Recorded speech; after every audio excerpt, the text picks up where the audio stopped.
ఒక్కసారి కొమ్మూరి గోల్డ్ కి కాల్ చేయండి. తాకట్లో ఉన్న మీ బంగారాన్ని విడిపించి మార్కెట్ ప్రైస్ కి వాళ్ళు కొనుక్కుని మిగతా డబ్బులు మీకు ఇచ్చేస్తారు. నేను చూశాను, ప్రతిపక్షంలో ఉన్న పార్టీ నాపైన తీవ్రమైన ఆరోపణ చేసింది. వాళ్ళు అధికారికంగా ట్వీట్ పెట్టారు.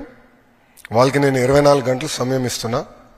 2000 రూపాయలు నా బ్యాంక్ అకౌంట్కి వచ్చింది, నా జోబులోకి వచ్చిందని వాళ్ళు అంటున్నారు కనుక నిరూపించండి, లేదంటే ఆ స్టేట్మెంట్ విత్డ్రా చేయండి. ఈ రెండు చేయకపోతే చాలా తీవ్రమైన పరిణామాలు ఉంటాయి. లీగల్గా నేను దీనిపైన ముందరికి వెళ్ళాలని నిర్ణయించుకుంటాం జరిగింది. ఎందుకంటే ప్రజలు కూడా ఒకటి గుర్తుపెట్టుకోవాలి, వైకాపా పార్టీ అనేది ఒక అబద్ధాన్ని 100 సార్లు చెప్పి నిజం చేసేదానికి ప్రయత్నించే పార్టీ. 2019 ఎన్నికల్లో కరెక్ట్గా వాళ్ళ సొంత బాబాయిని వాళ్ళే చంపేసి ఏకంగా నింద మా నాయకుడు చంద్రబాబు నాయుడు గారి పైన ఆనాడు వేశారు. మేము ఆనాడు సమర్థవంతంగా తిప్పికొట్టలేకపోయాం కనుకనే ప్రజలు నమ్మారు. కానీ ఇప్పుడు చూడండి, చెల్లెలు చెప్తున్నారు ఏం జరిగిందో. సో అలా అబద్ధాలు చెప్పి ప్రజలు నమ్మించడానికి ప్రయత్నిస్తున్నారు. ఈ 2000 రూపాయలు నేను ఆ ట్వీట్ని నేను చదివాను. ఆ 2000 రూపాయలు నా జోబుకి వచ్చిందన్నారు. వాళ్ళు నిరూపించాలి, లేదంటే ఆ స్టేట్మెంట్ వెనక్కి తీసుకోవాలి, లేదంటే to the fullest extent of the law I will take action against them. రెండో విషయం వచ్చేగల, వాళ్ళు యూడైస్ డేటా గురించి మాట్లాడుతున్నారు. అంటే పాపం అక్కడున్న గతంలో పనిచేసిన విద్యాశాఖ మంత్రులు కనీసం బేసిక్స్ తెలీదు. యూడైస్లో అంగన్వాడీకి వెళ్తున్న పిల్లలు ఉంటారు, ఎల్కేజీకి వెళ్తున్న పిల్లలు ఉంటారు, యూకేజీకి వెళ్తున్న పిల్లలు ఉంటారు. ఈ స్కీమ్ వాళ్ళకి వర్తించదు. నంబర్ 1. నంబర్ 2, గత ప్రభుత్వం జీఈఆర్ గ్రాస్ ఎన్రోల్మెంట్ రేషియో చూపించేదానికి 18 సంవత్సరాల కన్నా ఎక్కువ వయసు ఉన్న వాళ్ళని తీసుకొచ్చి ఏకంగా ప్రభుత్వ పాఠశాలల్లో చదువుతున్నారని వాళ్ళని ఎన్రోల్ చేస్తాం జరిగింది. పక్క రాష్ట్రాల్లో చదువుతున్న పిల్లల్ని తీసుకొచ్చి ఆంధ్ర రాష్ట్రంలో చదువుతున్నారని చూపిస్తాం జరిగింది. విత్ ప్రూఫ్ నా దగ్గర ఉన్నాయన్నీ. విద్యాశాఖ మంత్రిగా నేను వాస్తవాల దగ్గర ఉండాలి కనుక మొత్తం లిస్ట్, ఎందుకంటే ఇది డ్రాప్ బాక్స్ అని ఉంటుంది. అంటే ఈ పాఠశాలలో పిల్లలు ఉంటారు, ఈ పాఠశాల పిల్లలు మధ్యలో ఉంటారు, గాల్లో ఉంటారు పిల్లలు. డ్రాప్ బాక్స్ అంటారు అది ఐటీలో. ఈ వాళ్ళ సిస్టంలో డ్రాప్ బాక్స్ అంటారు. అక్కడ పెట్టేశారు. పిల్లలు ఎక్కడున్నారో మాకు తెలీదు. మొత్తం వెరిఫై చేస్తే దొంగ లెక్కలు ఉన్నాయని తేలిని. ఒక విద్యాశాఖ మంత్రికి అసలు ఎంతమంది పిల్లలు ప్రభుత్వ పాఠశాలలో చదువుతున్నారు తెలుసుకున్నాక నాకు 100 రోజులు పెట్టిందండి. 100 రోజులు పెట్టింది నాకు. అధికారులు అడిగితే సార్ మాకు నంబర్ క్లారిటీ లేదు సార్, గతంలో వీళ్ళు ఎట్లా నడిపించారో నాకు అర్థం అలా విద్యాశాఖ అంటే ఏదో లెక్కలున్నాయి, ఏదో నంబర్లు ఉన్నాయని చెప్పి చేస్తాం కాదు. రెండోది, నిజంగానే వాళ్ళంత భావించుంటే వాళ్ళు ఎందుకు ఇవ్వలేదండి? అమ్మ ఒడి ఎందుకు ఇవ్వలేదు వాళ్ళు? ఈరోజు మేము ఇస్తున్నాం. అర్హులు ఎంతమంది ఉన్నారో వాళ్ళు ఇచ్చేదాకా మేము సిద్ధంగా ఉన్నాం. మొత్తం లిస్ట్ GSWS ముందర పెడతాను, బయట పెడతాను. లేదంటే ఎవరన్నా రాలేదనుకుంటే మన మిత్రకెళ్ళి ఎందుకు రాలేదో తెలుసుకోవచ్చు, కరెక్ట్ చేసిన మార్గం కూడా ఇస్తున్నాం. సో అర్హులు ఎంతమంది ఉన్నా ఇచ్చేదానికి కూటమి ప్రభుత్వం సిద్ధంగా ఉంది.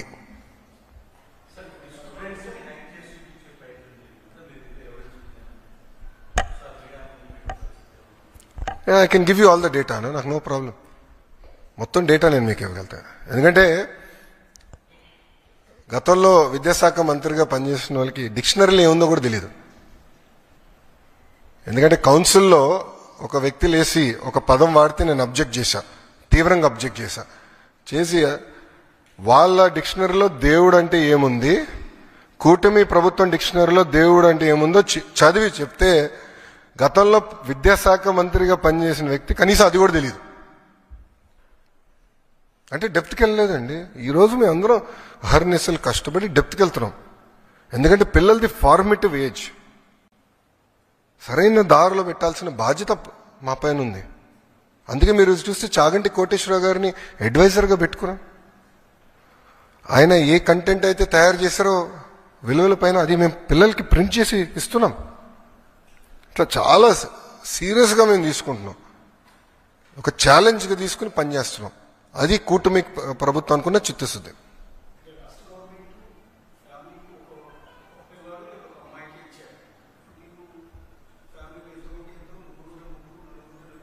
ఐదుగురు ఉంటే 5. ఎస్,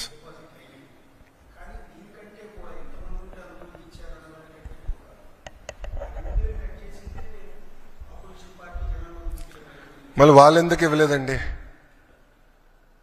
వాళ్ళు ఏదైతే పెట్టారో వాళ్ళు పెట్టిన కండిషన్సే మేము పెట్టాం. మేము కొత్త కండిషన్స్ ఏం తీసుకురాలేదు.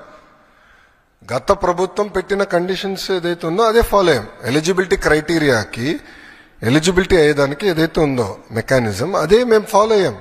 సో మమ్మల్ని ప్రశ్నించే హక్కు వాళ్ళకి ఎక్కడుందంట? వాళ్ళు చేయండి మమ్మల్ని ఎట్లా ప్రశ్నిస్తారు? ఇప్పుడు కాంటే వీడియో ఇస్తాను నేను. వాళ్ళ పార్టీకి చెందిన నాయకులు ఎంతమంది పిల్లలు ఉంటే అంతమంది పిల్లలకి ఇస్తానని చెప్పి వాళ్ళు ఇవ్వకుండా మమ్మల్ని ప్రశ్నించే హక్కు వాళ్ళకి ఎక్కడి నుంచి వచ్చిందండి? మాకు ఆ చిత్తశుద్ధి ఉంది, మేము ఇస్తున్నాం. 2 ఉంటే 26,000 ఇస్తున్నాం, 3 ఉంటే 39,000 ఇస్తున్నాం. అది కూటమి ప్రభుత్వం ఉన్న చిత్తశుద్ధి.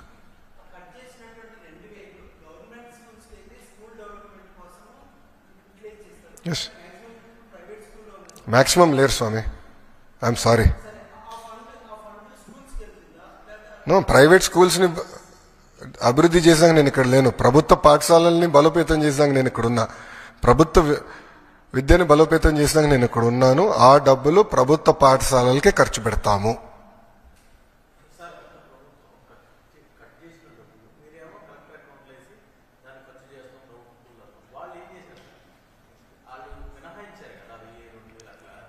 వాళ్ళు అంటే టాయిలెట్ మెయింటెనెన్స్ అని అట్లా ఇస్తాం జరిగింది.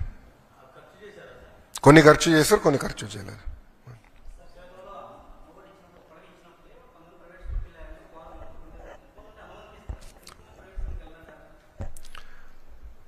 సార్, నేను ఫ్రీ మార్కెట్స్ ని బలంగా నమ్మే వ్యక్తిని. ప్రభుత్వ పాఠశాలలో నాణ్యత పెంచితే, యాక్సెస్ పెంచి, ఒక పద్ధతి ప్రకారం పిల్లలు మేము చదివించి మంచి మార్క్స్లు మేము సాధించి నైతిక విలువలు పెంచితే ఆటోమేటిక్గా తల్లిదండ్రులు వాళ్ళ పిల్లల్ని ప్రభుత్వ పాఠశాలకు పంపిస్తారని బలంగా నేను నమ్ముతున్నాను. సో మార్కెట్లో నేను కంపీట్ చేస్తా. ఈరోజు నేను ఎన్రోల్మెంట్ పెంచాలంటే నాకు 2 నిమిషాల పని. నాకు పర్మిషన్స్కి వచ్చి అన్ని పాఠశాలలు రిజెక్ట్ కొట్టారు అనుకోండి, ప్రైవేట్ పాఠశాల పర్మిషన్ అన్ని రిజెక్ట్ కొట్టారు, ఆటోమేటిక్గా నాకు పెరుగుతుంది కదా. కానీ దొడ్డిదారిని చేసినట్టు అవుతుంది కదండి. మేము క్వాలిటీ పెంచకుండా ప్రైవేట్ పాఠశాలలు నేను పర్మిషన్ ఇవ్వకపోతే నష్టపోయేది ఎవరు? పిల్లలు నష్టపోతారండి. సో నేను నాణ్యత పెంచాలి. నాణ్యత ఎంత పెంచాలి?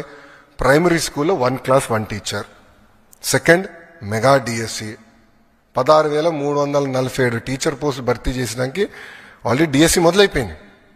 24 కేసులు వేశారండి. 24 కేసులు వేశారు డిఎస్సి ఆపేదానికి. బట్ ముందరికి పక్కడబందిగా నోటిఫికేషన్ ఇచ్చాం కనుక we are able to go head. So teacher recruitment జరుగుతుంది. ప్యారల్గా మీరు చూస్తే కరికులం చాలా ఇంప్రూవ్ చేశాము.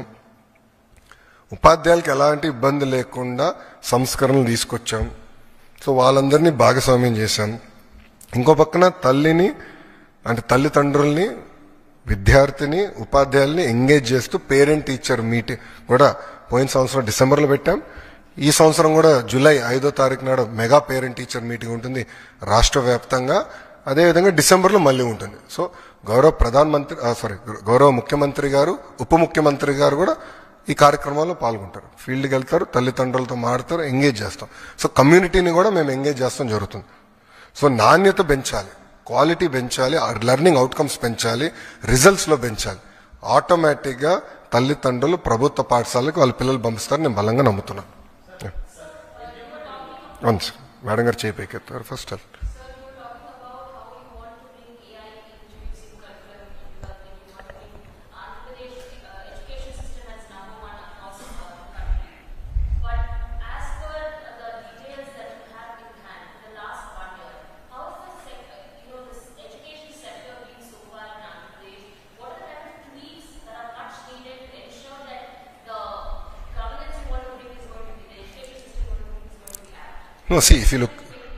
if you look at it, in the last 1 year, we didn't change the fundamental structures because this government came only in the month of June.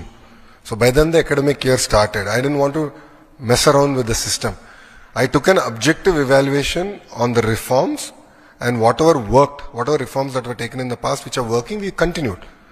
Whatever reforms I believed were not in the interest of the students or children, we have withdrawn, number 1.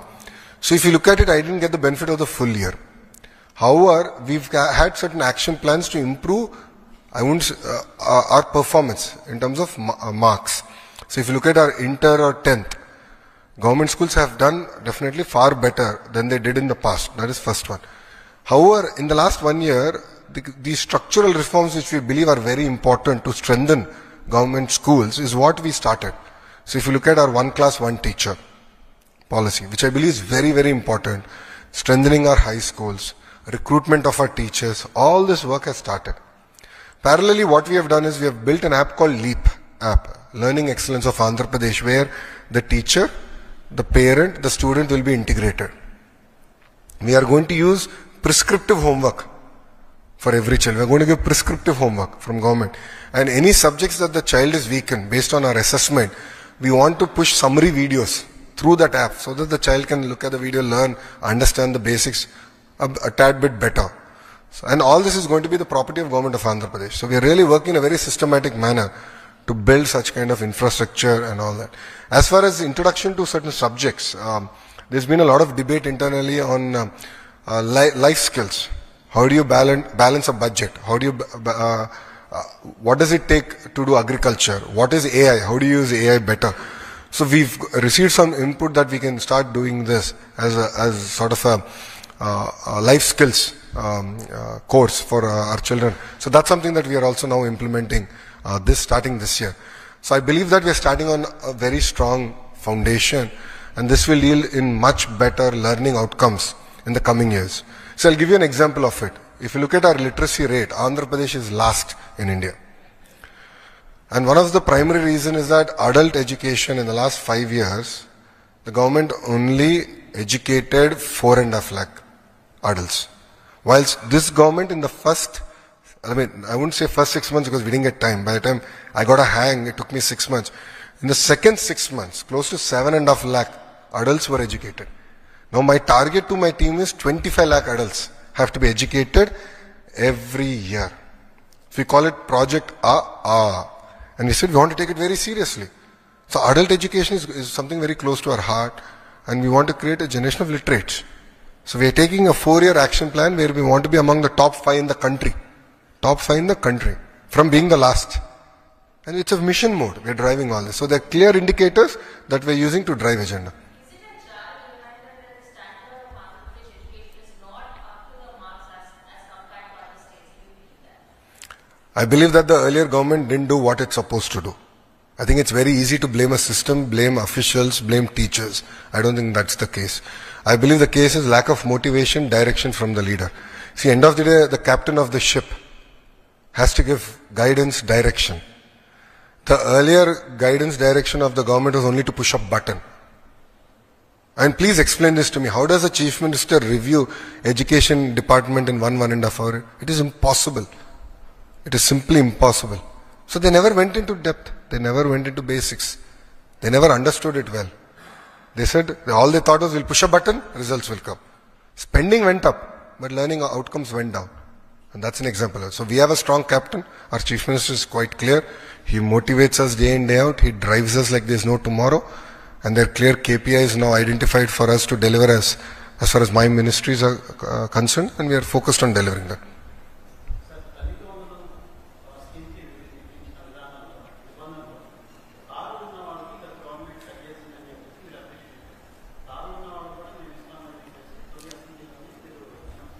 Commercial vehicles ఉంటే commercial ఉంటే అని చెప్పాను నేను. Taxi commercial vehicles ఉంటే అర్హులు అని చెప్పాను. దానికే కట్టుబడి ఉన్నాను. వాళ్ళు చేసిందే, నేను అదే చెప్పా. టాక్సీ ఉంటే then they're eligible. Private vehicle they are not eligible. Yes, అంటే గతంలో వాళ్ళు పెట్టిన సిస్టమే వీఆర్ ఫాలోడ్, కొత్తగా ఏం తీసుకురాలేదు.